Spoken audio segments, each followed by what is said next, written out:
айтайын ба? Бүгін біздің жаңа мастер-классымызда қыздар 1 метр дактан 4 салфетка және керемет дастарханның столдың ортасына төсейтін мынандай ранер жасаймыз. Қазір хит болып жатыр. Қазіргі кезде дастарханға осындай қылып сервировка жасау моды болып жатыр. Сол үшін соны да бір мастер-класс, сол темада осы мастер-классымды сіздерге ұсынамын. Мінеки 1 метр дактан 4 салфетка, міне 44-ке 44 қылып шығардым.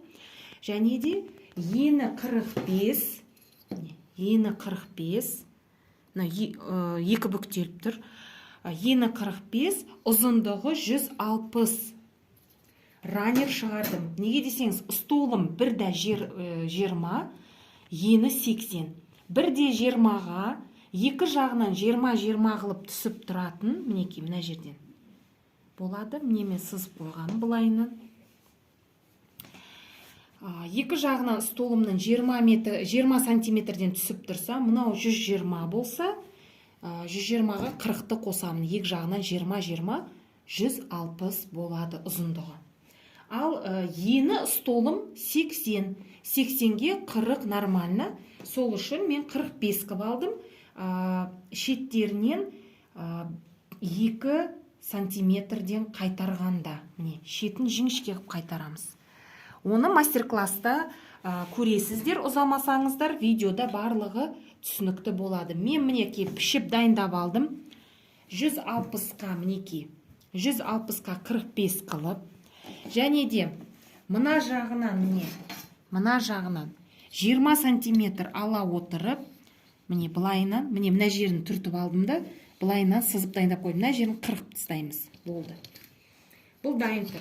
Енді салфеткамызге көшетін болсақ, енді 1 метр дактан, ол көзі бар, білесіздер, қисық қиылады. Сол үшін лаждап, мінеки 44-ке 44 қылып шығардым. Енді бұны да дәл солай қылып 1 сантиметрден бүктеп отырып, міне 1 сантиметр және де 1 сантиметр, міне 2 сантиметрден бүктеп отырып тігіп аламыз шеттерін. Ол үшін бізге көмекке өтек қажет, қыздар. Мына шеттерін барлығын өтектеп шығуымыз керек. Содан кейін барып машинкамызге зырылдатып аламыз, уақытымызды үнемдейміз. Ал баршаңызға сәттілік. Енді мұқият болыңыздар, мастер-класты жақсылап көріп, керегін өзіңіздің санаңызға түйіңіздер, және де сіздерге осы мастер-классымды тамшыдай пайдалы болайын деген ниетте түсіріп отырмын. Қабыл алыңыздар. Ал қыз-келіншектер, біз ең бірінші мына ранерден бастаймыз. Ранерімді мен 2 бүктеп және де былайынан бүктеп беттестіріп, ұштастырып алдым. Және де білесіздер, басында айтқандай 20 сантиметр түртіп алған жерден мынандай қылып сызып алдым. Енді осы жерді оптым қиып жібереміз.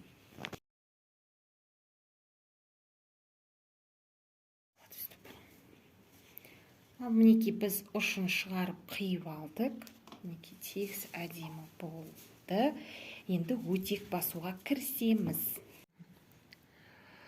Ал құрметті көрермендер, біз енді 1 сантиметрден қайырып алып, мінеки өтегімізді басып аламыз. Одан кейін тағы дәл солай 1 сантиметр қайырып, мінеки басып аламыз. Дәл солай қылып, мына жағынан да бейтіп қайырып аламыз, мына жерінен тігіс жүргізетін қылып. Енді бас болған соң, бізге мына ұшын қайтару қалып тұр. Ол үшін тағы осылай қылып 1 сантиметр қылып қайырып аламыз.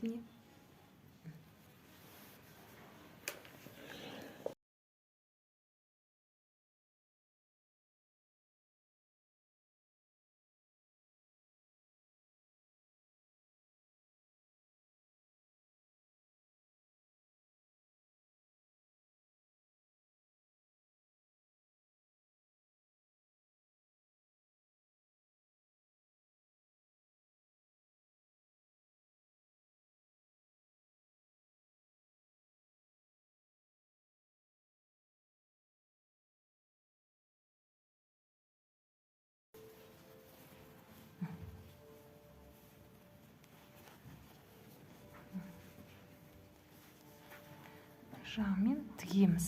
Мінекей, құрметті көрермендер, біз мынандай қылып ұстап алып, мына жағын тігіп тастап, артық жерін қиып тастағанымыз соң,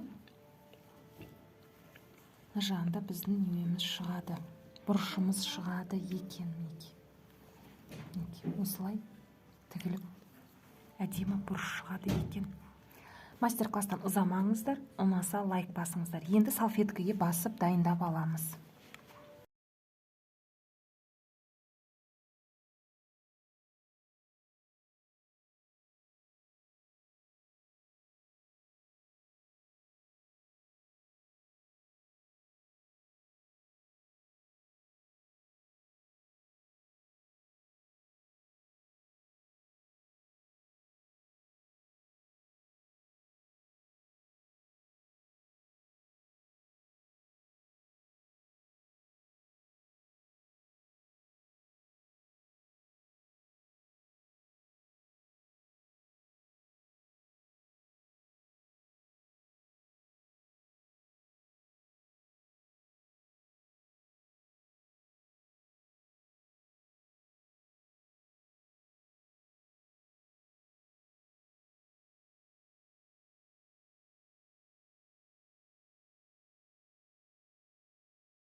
Мінекей, қайтарып болған соң, қыздар, мінекей, мынаны ашамыз.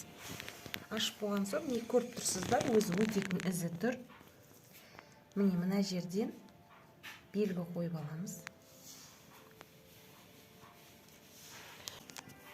Беттестіріп, ұштастыра, мына жерін тігіп тастап, артық жерін қиып тастаған соң, біздің әдемі бұрышымыз шығады. Сол кезде, мынандай қайтарған кезімізде, мына ұшпа ұш қайтарған кезде, мына жеріміз дүмпіштей болып тұрмайды. Мінекей, қалың болып, грубый болып тұрмайды. Әдемі, керемет, мынандай бұрыш шығады мына жерден. Жұқа әдемі болады, бір тегіс болады. Керемет болайын деп тұр. Мастер-класстан ұзамаңыздар, енді қазір тігіске кірісеміз. Ал, құрметті көрермендер, біз енді салфеткімізге көшеміз. Білесіздер, өтекпен біз 1-1 сантиметр қайтардық. Қайтарып болғаннан кейін, мінекей, мына бұрышқа келгенде осындай белгі қалдырдық. Не үшін? Қазір сіздер білетін боласыздар. Мына бұрышты қайра отырып, дәл осы бұрышты сәйкестендіріп аламыз. Мінекей. Енді дәл осына сызылған жерді тігіп жібереміз. Мына жағы мен мына жағы бірдей болу керек.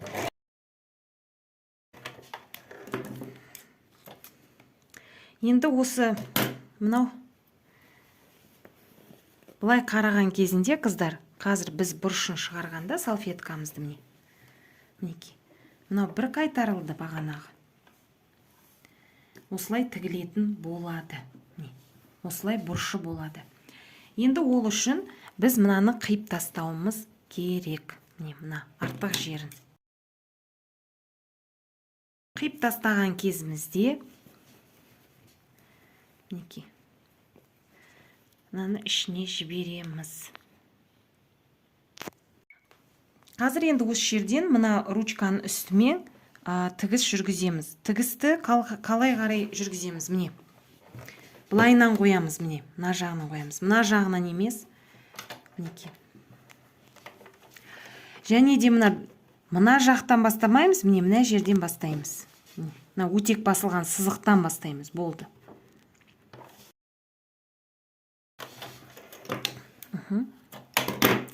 Енді былай қайтарғанда, мінекей, бұны не үшін жасап отырмыз деп ойлайсаңыздар, салфеткамыздың осылай ұшы шығады. Осылай. Енді қазір артығын қиып жібереміз. Қараңыздар. Кішкене қалдырып қоямыз.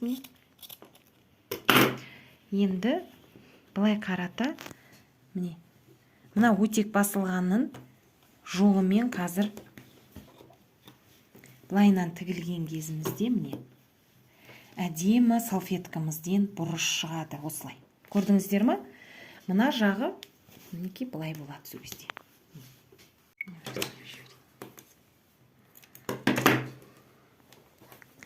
Дәл осылай қылып, мінекей қыздар, 4 бұрышында осылай қылып тігіп аламыз. 0,1 шовпен тігеміз. Өте әдемі шов болу керек, қыздар. Көріп тұрсыздар ма? Мінекей.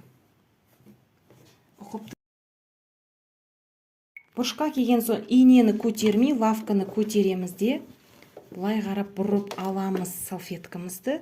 Сонан баяғы өтек басылған бұрышты іздеп тауып алып, мінекей.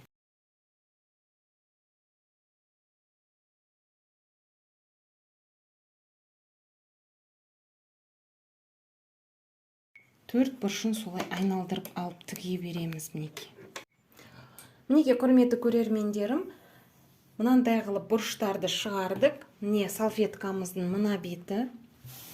Енді әдемілеп өтектеп, керемет қылып сервировкаға дайындаймыз. Мінекей. Әдемі өтектеледі. Мына артық жіптер жабысып қалған жақтарды алып тастаймыз. Бұл әдемі, мінекей. Дактың көзі бар, қыздар, сонда да мінекей ұшпа-ұш болды. Енді осыдан 4 салфетка шығарамыз, білесіздер, я? Бір ранер және де 4 салфетка шықты. 45-ке 45 бол. Мінекей, құрметті көрермен қыздарым, пысық өнерлі қыздар. Ранерімді дәл басын, мінекей, мына ұшын, мына жерін сызып қойдым. До конца тікпейміз, тек мына жерден осы жерді ғана беттестіріп тігіп алып, қиып тастаймыз.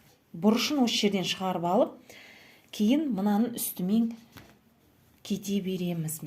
Түсіндіңіздер ғой?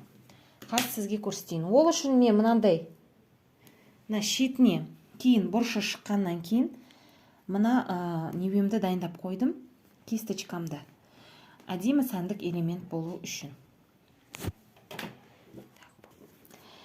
Мінекей, қыздар, мына ручка сызылған жерді бірінші алу үшін біз мына жағын теңестіріп аламыз.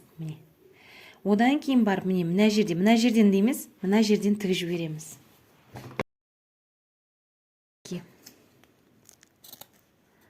Мына жағын қиып тастаймыз, болды. Ол қазір бізге кедергі береді қайырылған кезінде. Міне. Ранеріміздің бұрышы шыққан соң, дәл жаңағы салфеткамызды тіккендей, өтек басылған жолымен кете береміз.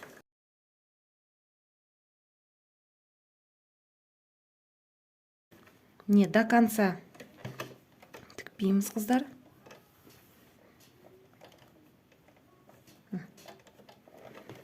Мінекей.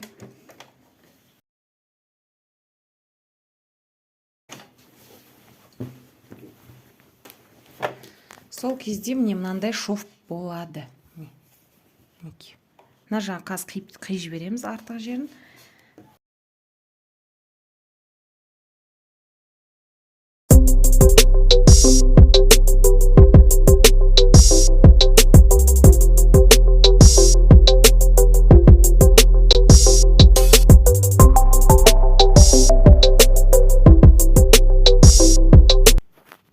Құрметті менің көрермендерім, мінекей нәтижеміз, біздің ранеріміз дайын болды, мінекей. Әдемі тігіс болды, мінекей. Мына невемді, кисточкамды тігіп қойдым, мінекей. Тамаша болды. Енді осы 1 метр дактан, мінекей, 1 метр дактан 4 салфетка, 44-ке 44, және де 1 ранер болды. Міне 4 салфеткамыз. 2,5 метр болса, тағы 4 салфетка шығады, қыздар. Сонымен 8 салфетка қылып ала аласыздар. Егерде 3 метр ранер, 3 метр дак болса, онда 1 ранер, және де 12 салфетка шығады екен, есеп бойынша. Мінекей, 1 метрден ранермен 4 салфетка шығарсақ, 2,5-нан 8 салфетка шығатын болады. Ал 3 метрден 8-ге тағы 4-ті қоссақ, 12 салфетка шығады екен. Бүкіл бір комплект. Үлкен қонақ күтуге міне. Осылай есептеп, осы мастер-класспен тіксеңіздер болады екен міне. Ал ұнаса лайк басып, және де бөлісуді ұмытпаңыздар.